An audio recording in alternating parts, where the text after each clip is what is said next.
Assalamualaikum. Anda bersama saya, Ustazah Sharifah.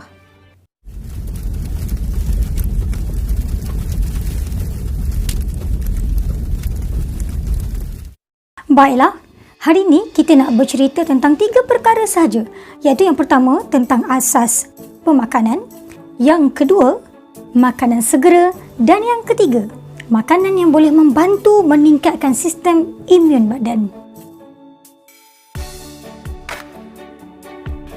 Baiklah, dari segi asas pemakanan, dari sudut kesihatan biasanya merujuk kepada piramid makanan. Kita dah biasa kan tengok piramid makanan. Piramid makanan mempunyai 4 lapisan, yang mana lapisan bawah yang paling besar naik ke atas yang mana lapisan yang paling atas dan paling kecil. Okey, kalau kita tengok dalam piramid makanan, lapisan yang paling bawah iaitu lapisan yang paling besar. Okey, lapisan tersebut mengandungi sayur-sayuran dan juga buah-buahan. Ini bermaksud kita mestilah makan sayur-sayuran dan buah-buahan dengan cukup banyak ataupun yang paling banyak. Yang kedua, lapisan kedua adalah lapisan yang makin mengecil, iaitu bahagian nasi, produk yang berasaskan bijirin penuh dan juga ubi-ubian, antaranya seperti nasi, bijirin dan lain-lain. Lapisan ketiga ialah lapisan yang mana kita perlu ambil susu dan juga produk tenusu. Dan juga lapisan ketiga ini mengandungi makanan seperti protein, iaitu melibatkan ayam, ikan, telur dan juga daging. Dan bahagian paling atas adalah bahagian yang kita perlu ambil dalam kuantiti yang paling sedikit, iaitu makanan yang melibatkan lemak, minyak, gula dan juga garam. Baiklah, kalau kita lihat asas dari sudut Islam, bagaimana asas pemakanan dari sudut Islam? Islam mengajar kita, memandu kita untuk memilih makanan yang halal. Sebagaimana dalam surah Al-Baqarah ayat 168, yang mana kita dituntut untuk mencari makanan yang halal dan janganlah kita mengikut langkah syaitan, iaitu syaitan memakan makanan yang haram. Begitu juga kalau kita lihat dalam riwayat Bukhari dan Muslim, yang mana maksudnya sesungguhnya yang halal itu terang dan jelas dan yang haram itu terang, dan di antara keduanya pula terdapat perkara-perkara yang syubhah, iaitu yang tidak terang halal atau haramnya, yang tidak diketahui oleh manusia. Orang yang memelihara dirinya daripada perkara syubhah itu adalah orang yang melindungi perkara yang haram, laksana orang yang mengembala di pinggir sebuah tempat larangan yang akhirnya lalai dan masuk ia ke dalam tempat larangan itu.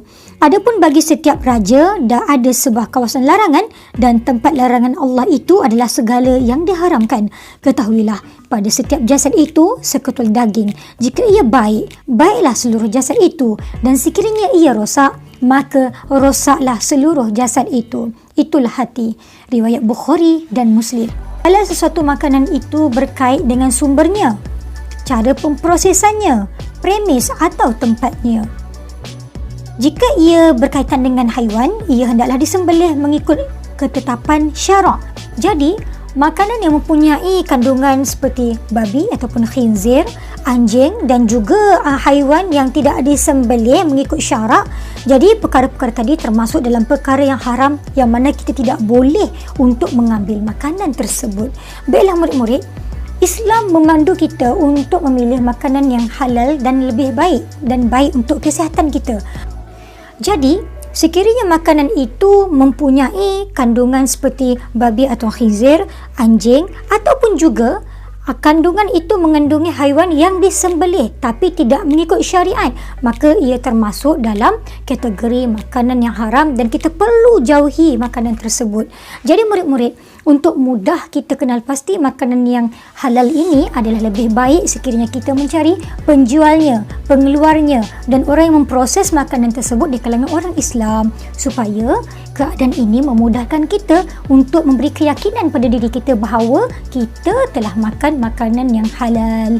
Jadi, sesungguhnya murid-murid, puteri-puteri sekalian, mencari makanan yang halal itu adalah wajib kepada semua umat Islam. Jadi, kalau boleh, sekiranya kita ragu-ragu, makanan yang halal ke tidak, siapa yang buat ni? Kan? Orang Islam tak? Betul tak cara ini mengikut kehendak syarak? Jadi, kalau makanan yang kita tidak yakin, kita jangan ambil kerana kita takut makanan tersebut jatuh kepada kategori syubhah. Kita tak pasti. Yang tak pasti tu dia jadi dalam bentuk syubhah. Dan na'udzubillahi min zalik. Kita tak nak sama sekali untuk mengambil mana-mana makanan yang ada unsur haram, apatah lagi. Makanan segera. Apakah makanan segera? Kalau kita rujuk Kementerian Kesihatan Malaysia, makanan segera ini merujuk kepada makanan yang disediakan oleh premis ataupun kedai dalam keadaan segera, cepat dan selesa. Maknanya kita boleh beli dengan cepat dan boleh makan terus. Itu masuk makanan segera. Adakah boleh makanan segera ni? Sebenarnya boleh, tetapi ada beberapa panduan yang diberikan untuk kita menggunakan panduan tersebut dalam mengambil makanan segera. Sebagai contoh, kita digalakkan untuk mengambil ataupun membeli makanan segera seperti ayam panggang bagi menggantikan ayam goreng, kerana ayam goreng itu berminyak dan ayam panggang itu kurang berminyak. Jadi kita digalakkanlah untuk membeli ayam panggang. Okey, kalau makanan lain seperti Maggi, pizza dan sebagainya, kita sebolehnya kalau boleh elakkan, kerana makanan-makanan tersebut diperbuat daripada bahan yang tidak sihat, terutama sekali seperti burger, daging burger tu. Tapi sekiranya kita boleh sediakan sendiri menggunakan bahan-bahan asli, itu adalah lebih baik kerana bahan-bahan tersebut adalah lebih sihat berbanding makanan segera yang kita dapatkan di kedai. Dan sekiranya kita mengambil makanan segera, kita perlu ambil makanan segera bersama dengan buah. Supaya buah tadi dapat mengimbangi makanan kita, supaya kita mendapat nutrisi yang mencukupi. Dan perkara yang paling penting dalam makanan segera ni, sekiranya kita mengambil makanan segera, kita kena mengelakkan pengambilan manisan, pencuci mulut. Kita elakkan. Kalau nak ambil makanan segera, ambil buah. Jangan makan makanan segera kita campur pula dengan makanan yang manis-manis ataupun pencuci mulut. Alright? Puteri-puteri sekalian, sekarang kita kembali dilanda COVID-19 yang mana setiap hari saban hari kes semakin meningkat, dan sekarang ini wabak COVID-19 telah menyebabkan lebih 6,000 orang pesakit yang dijangkiti virus ini setiap hari. Jadi hari ini kita akan bincangkan apakah makanan-makanan yang boleh menjadi alternatif untuk membantu menguatkan sistem imun badan kita. Baiklah murid-murid, baiklah puteri-puteri sekalian, terdapat beberapa makanan yang dipercayai boleh membantu meningkatkan sistem imunisasi ataupun imun badan kita. Puteri-puteri sekalian, sekiranya kita merujuk laman sesawang Hello Doctor, terdapat 7 jenis makanan yang dapat membantu menguatkan sistem imun badan kita. Iaitu yang pertama, buah sitrus, brokoli, bayam, beri biru, bawang putih, teh hijau, yogurt dan susu, dan akhir sekali, buah lada banggala merah. Buah sitrus merupakan sumber vitamin C yang baik. Vitamin C dapat meningkatkan penghasilan sel darah putih yang berperanan melawan jangkitan virus. Antara buah lain yang tergolong dalam buah sitrus termasuklah buah lemon, buah oren, buah limau nipis atau limau purut dan juga limau gedang. Jadi murid-murid, puteri-puteri sekalian, dalam musim untuk mengekang COVID-19 ini, apa kata kita banyakkan mengambil buah-buah sitrus supaya dapat meningkatkan kekuatan sistem imun badan kita. Alhamdulillah puteri-puteri sekalian, kita telah sampai di penghujung rancangan. Semoga perkongsian pada minggu ini dapat memberi manfaat kepada puteri-puteri sekalian.